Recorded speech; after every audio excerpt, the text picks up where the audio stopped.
Can I get a thumbs up that you hear me and see the board okay at home? All right, good news. I know I said, maybe it was Monday, I keep wanting to say last week, that we have 2 more sections to get through. I think I said I was gonna stop after 7.5, and then we'd be good to end. It's only 1 section. I only have to get through 7.4 is where we kind of put the end mark as to where we hope to achieve. So once we finish this section that just will not end, section 7.3, we will have section 7.4 to complete, which is about more of your trigonometric identities, these statements of equivalence that we've definitely created. We haven't used them all that much. They're going to make a small appearance in these problems. And then that's it. That's where we're going to end. So at some point next week, after I finish 7.4, we're going to quiz, and it's going to be section 7.1 to 7.4, and I'm going to give you a study plan if anybody wants it to help study, but like I'm going to make the mastery points like literally 1 or 2, where it's definitely not mandatory. It's just there for anybody who wants it. All right, so the finish line is there. All right, so we are in section 7.3, day 2 notes still. I did the first 2 examples on solving with period changes. Now there are just other trigonometric equations that you have to solve. Guys, I clearly put too many examples, so I'm going to try to do 1 example from each type that we have left, and then on the filled in notes, I'll have all of the other examples worked out with all the work and steps there, and if you have any questions, you can obviously reach out to me. But hopefully I want to be able to do at least 1 from each kind with you in class today, all right? Oh yeah, absolutely. All right, so here we go. So here are more or different types where there isn't going to be a period change, but now you have some squared trig functions involved. So technically they would classify these as almost quadratic trig functions, all right? So how do we hope to solve quadratics? Factoring. At worst, there's a quadratic formula involved, which could make its appearance. All right, so here we go. So we're going to solve each equation, but guys, we're only solving it for angles again on the interval from 0 to 2 pi, including 0, but not 2 pi. So our answers are going to be limited to 1 rotation around the unit circle. All right, let's say we have to do 2a. So guys, you see how you have 2 sine squared theta minus 3 sine theta plus 1 equals 0. So now you have this squared trig function involved. The good news is with these ones, guys, is the entire equation only has the sine function involved. One of them is a squared sine function, the other one is just the sine function. But sometimes it helps if you make it look a little bit simpler. So guys, I'm going to use a u substitution. Let u equal, I do have this reoccurring sine function involved. So I'm going to let it equal sine theta because it appears more than once. All right, so if I let u equal sine theta, this is going to become 2 times, this is sine squared theta. So if u is sine theta, that would be u squared. And then minus 3u plus 1 equals 0. So guys, if you look at it now as a normal equation without the sine function involved, it's just a quadratic equation. And how do we hope to solve that? We hope to factor it. So let's factor it.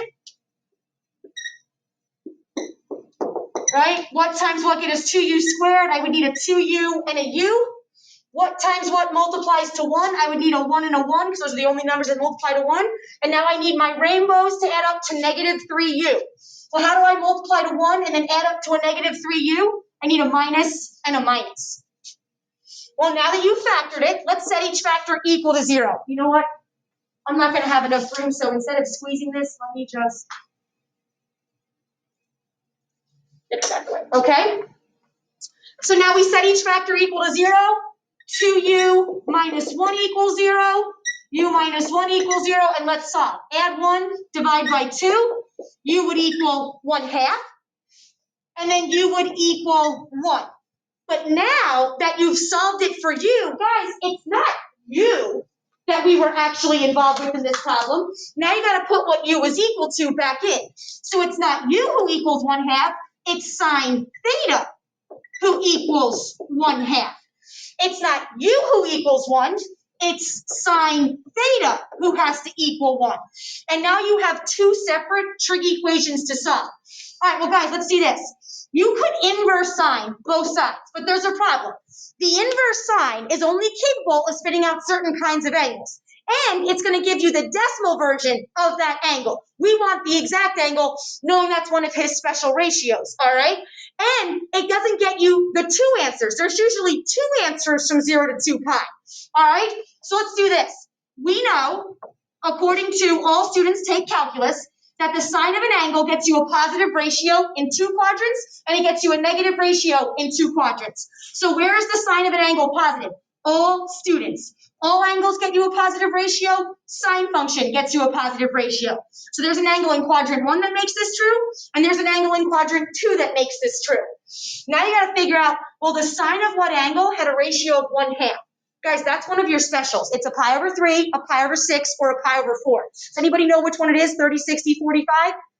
It should be your baby. Sine 30 is 1/2. So that's a pi over 6 right there. So there is a multiple of pi over 6 in quadrant 1 that makes this true, and there is a multiple of pi over 6 in quadrant 2 that makes this true. Well, guys, what multiple of pi over 6 is in quadrant 1? Pi over 6. And then what multiple of pi over 6 is in quadrant 2? Well, guys, if this is pi, then that's how many pi's out of 6? That's 6. So the one right before it is 5. So that's 5 pi's over 6. So the two angles that make this equation true are pi over 6 and 5 pi over 6. Now we have to solve the other equation. I need the sine of angle theta to equal 1. Well, guys, hopefully you realize now that the sine of a 30 is 1/2, the sine of a 60 is root 3 over 2, and the sine of a 45 is root 2 over 2. So if you're going to have a sine ratio that is 1, that's one of your quadrantals. That's one of your 0s, 90s, 180s, 270s, 360. So let's see. Let's go to the unit circle to help us with this one. 1 in each direction. So we know that the sine of an angle on the unit circle was represented by a y-coordinate. So we're looking for the angle that has a y-coordinate of 1. No. Yes, that angle. And what angle is that? In radians, that's 90 degrees, which is pi over 2 radians. No. No. So from 0 to 2 pi, that's the only angle that has a y-coordinate of 0, or a sine ratio, a y-coordinate of 1, which is a sine ratio of 1. So now that angle also makes it true. So these are the 3 angles that you would list in your answer box on My Math Lab. Are we okay? Yes? So the solving part is exactly like we did before. Getting to that solving part required a new strategy of factoring. All right, let's go to the next section. Let's see.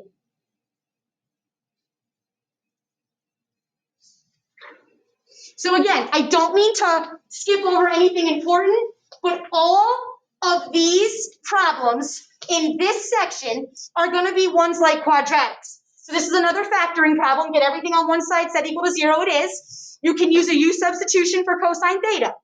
Here's a quadratic where, guys, it's just tangent squared theta equals 1/3. Well, we can solve certain quadratics by using square roots. Square root both sides, all right? And then you would have tangent theta equals the positive or negative version of the square root of 1/3.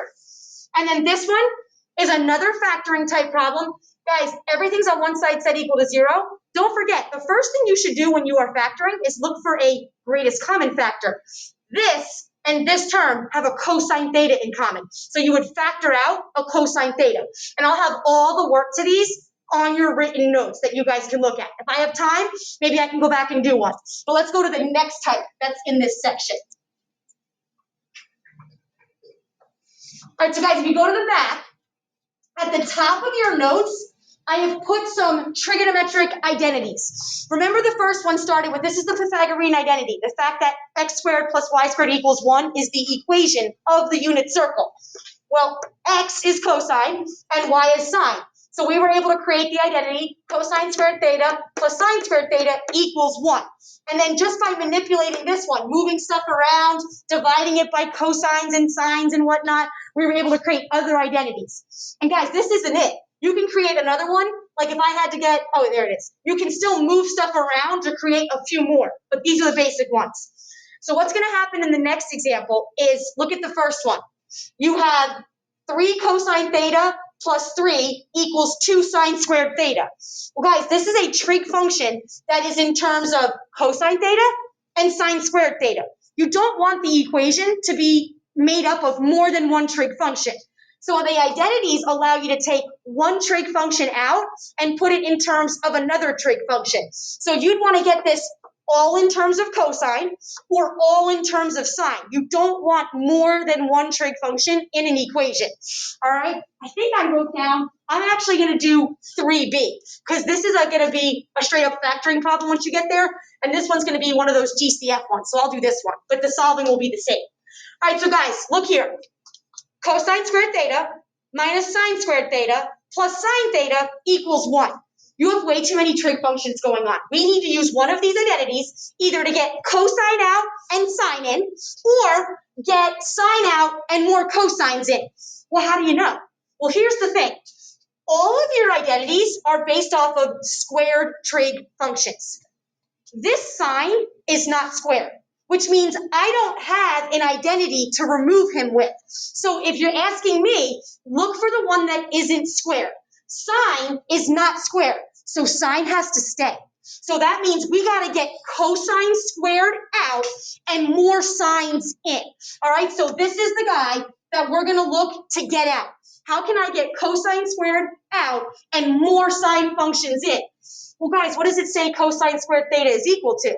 He's equal to 1 minus sine squared theta. Let's plug that in his place instead, and I'll just have more sines involved instead of cosines. So we're going to take cosine squared theta out, and we're going to plug 1 minus sine squared theta in, because that's the identity that we're going to be able to do. So now instead of cosine squared theta, it's going to be 1 minus sine squared theta minus sine squared theta plus sine theta equals 1. Okay, so guys, it is a quadratic one again. It is this sine squared. I would look to get everything on one side set equal to 0 so that we can solve this quadratic type equation. All right, so guys, I have -1 sine squared theta and -1 more. That's going to add up to -2 sine squared thetas. Then I would put my sine theta next, and then I would leave my just number at the end. But guys, if I have 1 on this side, and I minus this one to that side to set it equal to 0, what happens to my 1s? They cancel, and it's just equal to 0. So that is the trigonometric function you are left to solve now. So it's not your normal 3-term quadratic equation, and if it helps, guys, you could do another u substitution here. Let sine theta be u if it's easier for your eyes to look at. But guys, look at it. If I was trying to solve this quadratic, I would look for a GCF. What does a -2 sine squared theta and a positive sine theta have in common? They have a sine theta. Let's factor it out. And while we're at it, since it leads with a negative, let's pull the negative out as well. I'm going to factor out a negative sine theta. All right, negative sine theta times what gets you back to -2 sine squared theta? A 2 sine theta. That would multiply back to -2 sine squared theta. And then if I take a negative sine theta out, negative sine theta times what gets you back to a positive sine theta? -1. And you factored it just by using your GCF. Now that this times this is equal to 0, set your factors equal to 0 and solve.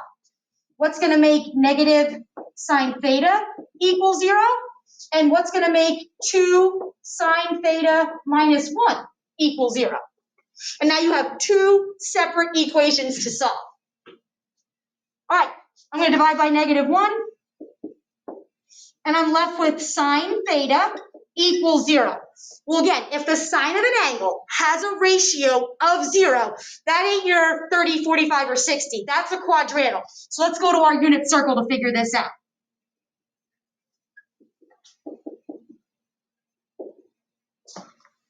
All right, if I need the sine of an angle to equal a ratio of 0, I'm looking for the angle who had a y-coordinate of 0. Yes, no, yes, no. So right now, this angle and this angle make it true. So theta needs to be, well, guys, what angle do we start out with initially? 0. And we're allowed to include 0. And then what angle is this? How many radians is right there? Pi, 180. And then if you go around again, you land there, that's 2 pi. but we're not allowed to include 2 pi. So 0 and 2 pi make this true there. Now let's go solve this one. Add 1, divide by 2, and you end up with the sine of angle theta equaling 1/2. And guys, that's the exact same equation we just solved in the first example. What two quadrants where the sine of an angle give you a positive ratio in? 2. All and students. The sine of what special angle was 1/2? 30, 60, or 45? A 30, which is pi over 6. So there is a multiple of pi over 6 in quadrant 1 that makes this true, and there is a multiple of pi over 6 in quadrant 2 that makes this true. All right, that's going to be 1 pi over 6, and this one's going to be, anybody know how many pi's over 6 falls in quadrant 2? 5, because this is 6 pi's over 6.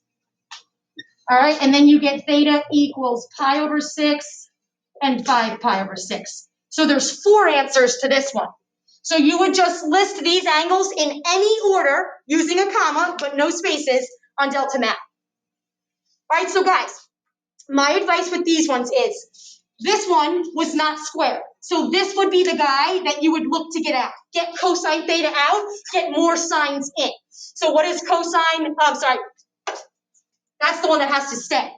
So then this is the one that you'd have to sub out. Whoever is not squared has to stay. So I'd look to get this sine squared theta out and more cosines in. Look down here. Cosecant squared theta equals cotangent theta plus 1. He's not squared. He has to stay. Your job is to get cosecant squared theta out and more cotangents in. And guys, you can do that. Cosecant squared theta is equal to that. You can get more cotangents in. All right? And again, the work for these will be all filled in for you guys to read over. All right, let's go to the last bottom section. These are your calculator problems.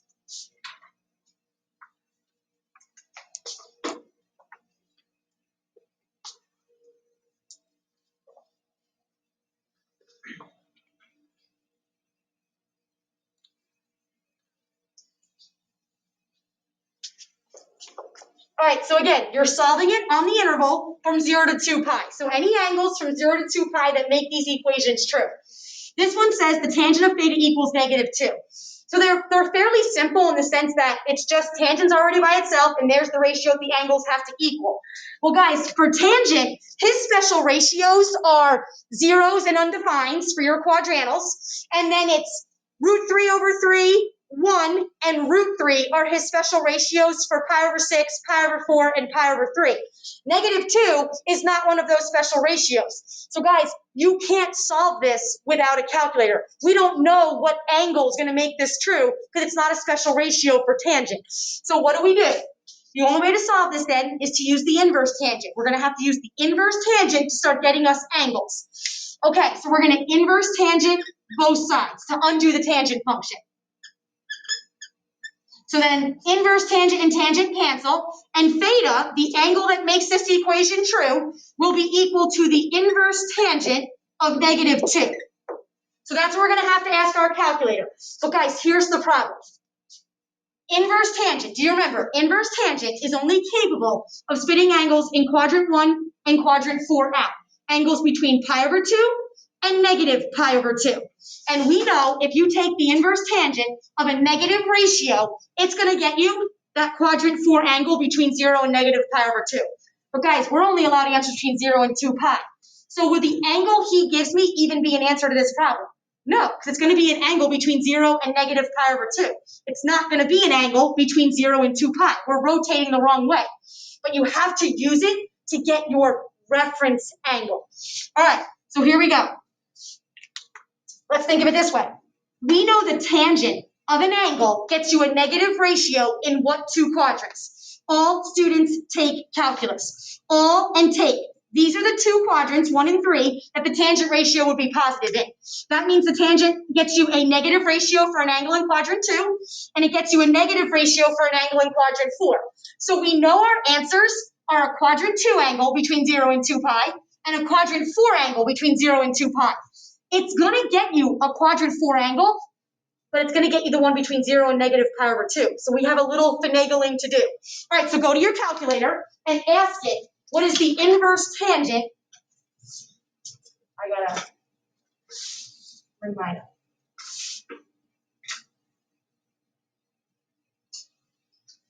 I should have had this ready. Okay. So,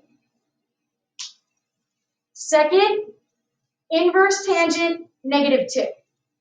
Guys, I'm telling you right now, this is going to be a number between 0 and -1.57. 0 and -pi/2. Okay, I'm going to round to 2 decimals. I'm not sure what the homework does. It's either 2 or 3 decimals. So I'm going to go -0.11. So it's getting you this -0.11 angle. Let me clear this. Okay, so guys, it just got you a -1.1 angle. So do me a favor. What's the reference angle? If this is -1.11, what's the reference angle? Not -1.11, but +1.11. Okay, so guys, we have a reference angle of 1.11 radians. So that means there is an angle that landed in quadrant 2 that is an answer to this problem who has a reference angle of 1.11 radians. So we got to figure out what angle this is at. Well, guys, what angle is all the way to here? This is how many radians? Pi.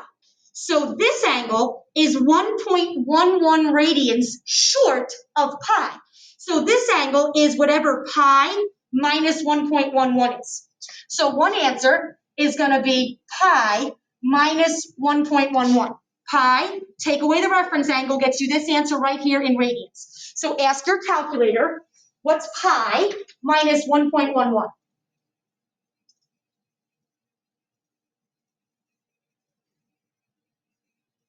It's 2.03, so that's one answer, 2.03 radians. That's one answer right there. That's our quadrant 2 angle between pi/2 and pi, 1.57 and 3.14. Boom, 2.03 radians. Got it. All right, now, this angle right here. Now, you're going from 0 to 2 pi, right? So this is 2 pi all the way around. This angle is 1.11 radian short of that. He's going all the way around to there, but that reference angle is what he is short of. So this answer is going to be 2 pi minus 1.11.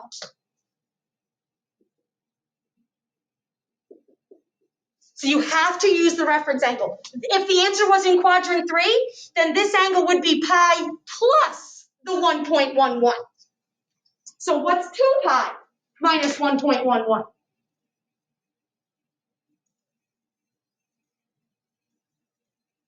And I just like to show you. And you're going to get 5.17 radians.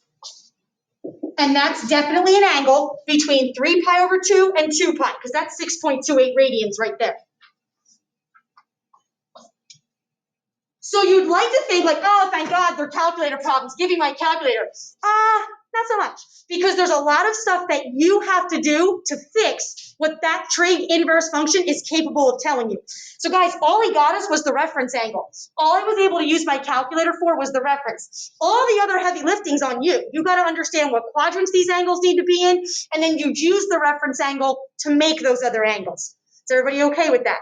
Okay, I actually have an extra example that I didn't write down. I think it's an inverse. I think, not inverse, it's a reciprocal. I think I did a secant problem on your notes. Then you'll have another one of these to kind of help with. Guys, if it's a secant problem, just turn it into cosine by saying cosine theta equals the reciprocal of whatever fraction they gave you, or number.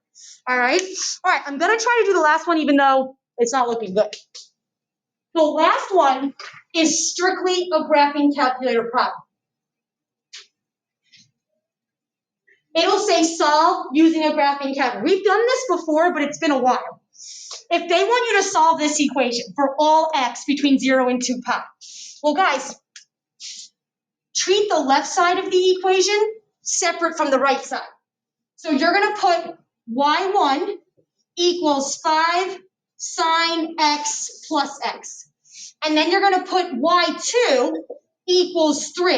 And it's going to graph the left side and the right side as two separate functions equations. And then we're going to use the intersection key.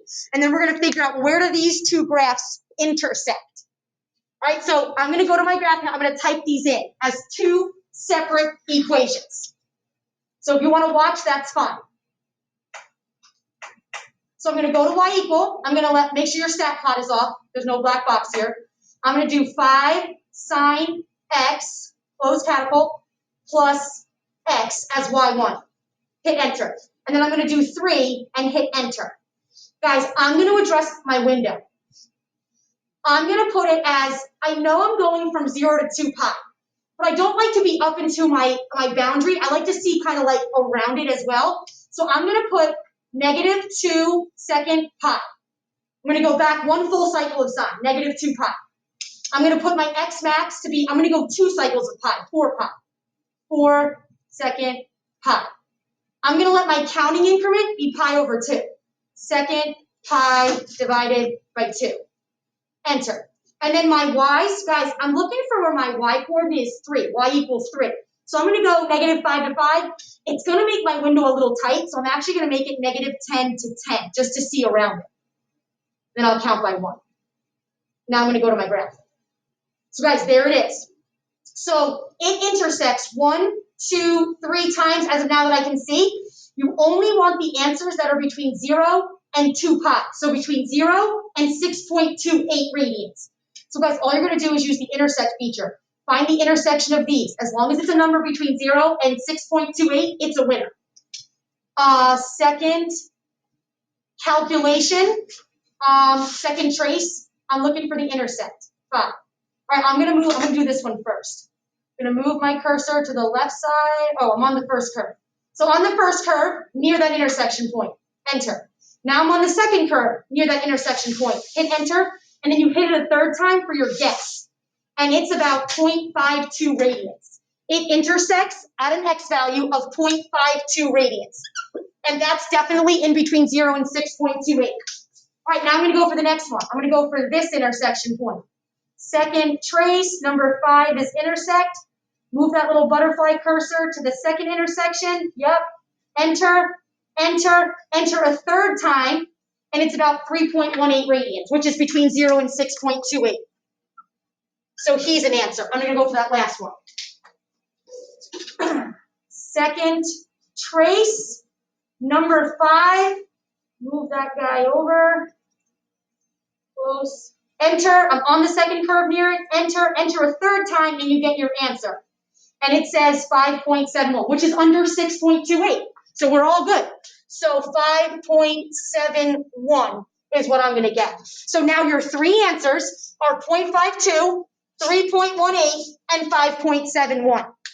And that's how you can use the graphing calculator. You treat the left side separate from the right side. That's all theta. It'll say use the graphing calculator, yep. All right, and it may even say use the intersect feature. Guys, I know that was a lot, but they're all very similar. So on your notes, I'm going to post on Google Classroom. I'll have all the other examples filled in. I suggest looking over them. It could probably help you on your homework, okay? All right, so guys, I did assign the last homework for section 7.3. It's 7.3 day 3 homework, I believe is what it's called. And it's posted now, and it's due Friday night. So you have a couple days to work on it. All right, everybody at home, I hope you have a wonderful day. And let me know if you have any questions. Guys, have a